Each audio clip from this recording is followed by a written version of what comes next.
I'm at St. Luke's Church in Durham with Frank DePascal, a noted architect in our state and indeed in our country, who is also a parishioner, a communicant here at St. Luke's Church. Frank, thank you for being with us. Glad to be with you.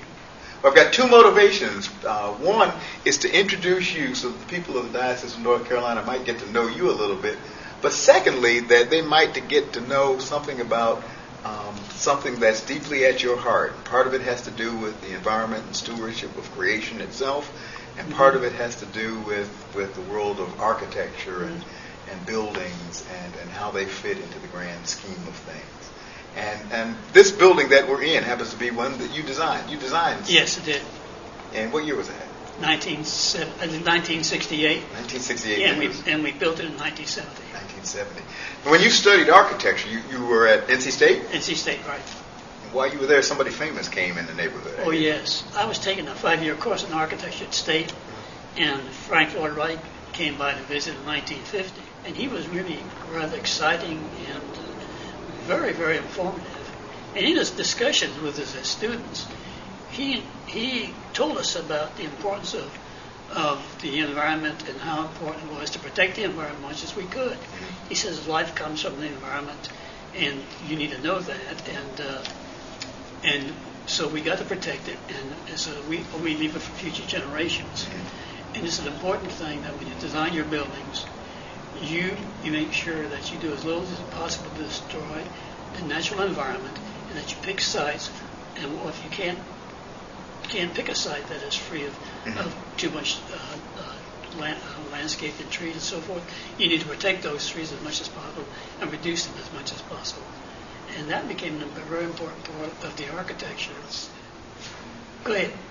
So when you designed this church, you had that in mind. Yes, and the thing about it was an open field that didn't have a thing on it, which was absolutely beautiful. And the trees were where you see them behind the school building. So I laid it out to avoid cutting down those trees and left those trees as a play area for kids. And I designed everything into on this open fields, which was a farm. It was all topsoil. We checked the soil. We had about 6 or 8 feet of topsoil or more. So we had to dig out and bring in dirt and compact it to build this building on. So we brought in about 5 feet of proper soil and compacted it, and then built the church on top of that, and raised the church up above the existing soil beyond it. So you notice there's a slight rise in it to fit it. And then we planned everything in the space to avoid the trees and to make things work. And that was back in 1970. 1970. In addition, not only were you on the cutting edge of environmental stewardship back then, you were on the cutting edge of liturgical leadership. This church was built with an altar in the center. Yes. And that was interesting because when I called the congregation together and said, this is going to be your church, and you got to tell me how you want to design it, because you're going to have to live in it, you have to live with everything you do here.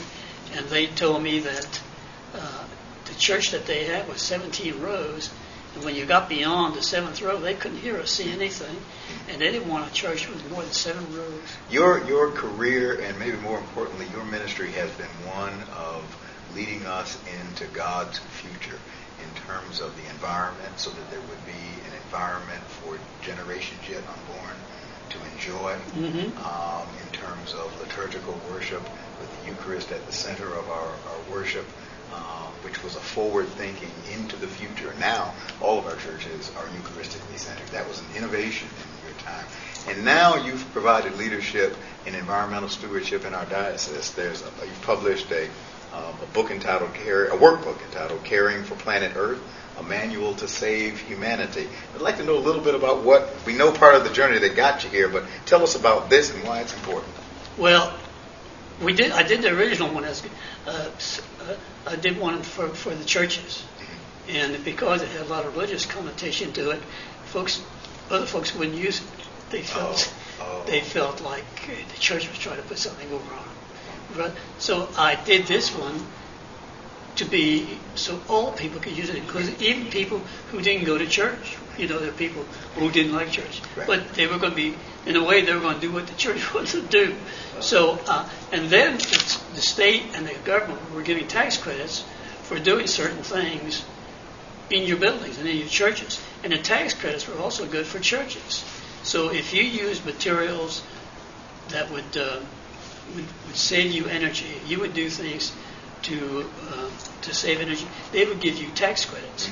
So the state gives you tax credits and the federal government gives you tax credits.